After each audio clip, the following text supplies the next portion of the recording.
Hi and good morning.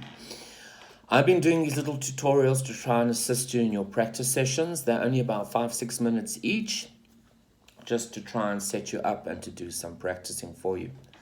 Now this is for those who are doing grade 3, 4 and 5. And we're aiming at Trinity, but it's just as applicable to Royal Schools as well.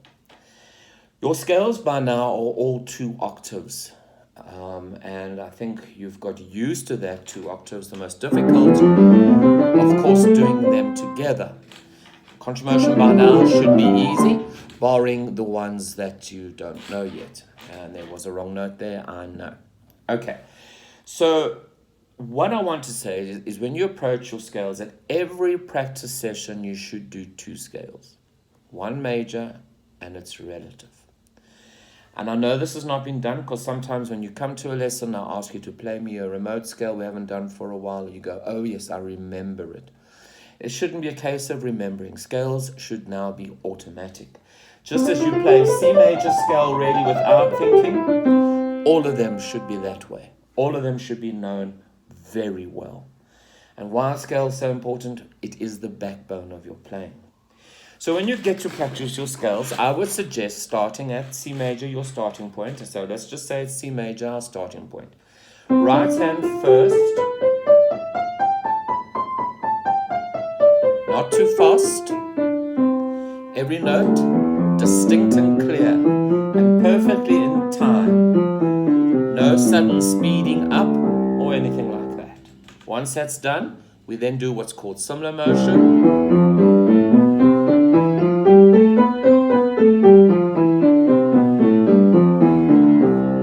That speed is absolutely okay for grade 2, 3s. When you get to grade 4, perhaps a little quicker.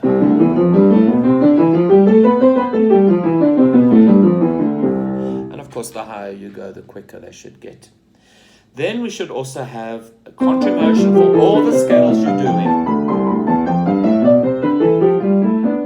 You only know a scale as well as you do if you know it contramotion. Then I like you to do both the harmonic and the melodic minors, seeing as you are doing that in theory. It's good to also try and apply what you're learning and not just go, oh no, that didn't sound right. No. Ah, yes, that's right. Rather apply what you know. You know that in the harmonic minor, you have a raised 7th, ascending and descending. Your melodic minor, 6th and 7th are raised, ascending, and then are lowered, descending.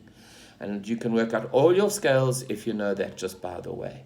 The same goes to major scales. What makes a major scale is the placement of the semitones. You want it on notes 3 and 4 and 7, 8. If there's a semitone there, your scale will be correct. So then once you've done your A harmonic minor separate hands, you'd also do it together. You would then do the melodic.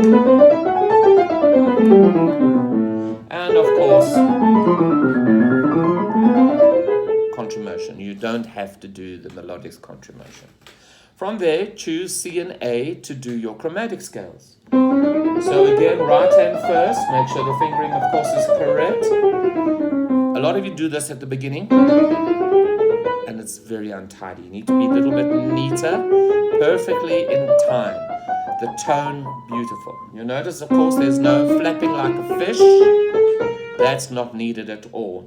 It's not a huge distance from one white note to a black note, so keep your movement very still in the wrist, and it's just fingers working. Then left hand will do its one as well, and then together. And then perhaps the minor scale you hadn't done, do that contramotion, which you all know is very difficult because the fingers are different in different parts, so in different hands. So make sure that it's done nice and slowly at first, so you can work out where the fingering goes. And then as you get to know it and it's correct, you can build up a little bit of speed, but don't do it fast straight away. It's really not necessary. From there, do your arpeggios. Now, what is an arpeggio? It's the first, second, and third note of a scale. And please make sure your fingering is correct. For the C major, F major, G major, A minor, D minor, E minor, the fingering pattern is all the same. For D major, A major, and E major, fingering pattern is all the same. So it's really not very complicated. When you're doing the arpeggio, make sure when you're passing the thumb under, there's no swinging out of the elbow. Just a slight turn of the wrist, stretch the thumb, and complete it. Now, I know a lot of you do not practice arpeggios because they are uncomfortable and they're difficult. But if you do one major scale a day, one minor scale a day, and you do all the variants, pretty soon you've gone through everything and they all get very well known and they're not an issue. Right? The left hand is 5/4 for this group. And the usual rule is if there's one white note between the first two notes in the left hand, use 5/4. If, like in D major arpeggio, there are two white notes between the first two notes in the arpeggio, you use 5/3. When starting on a black note, like you do F sharp minor, right hand will start at the second, 2, 1, 2, 4. Left hand will be 2, 1, 4, 2. The rule here, generally speaking, is right hand's thumb goes onto the first white note, left hand's thumb will go on the last white note, and at this stage there's only one white note, so thumbs are on the white note. From grade 3 onwards, practicing those arpeggios together is a good idea. Pretty difficult, but do it nonetheless.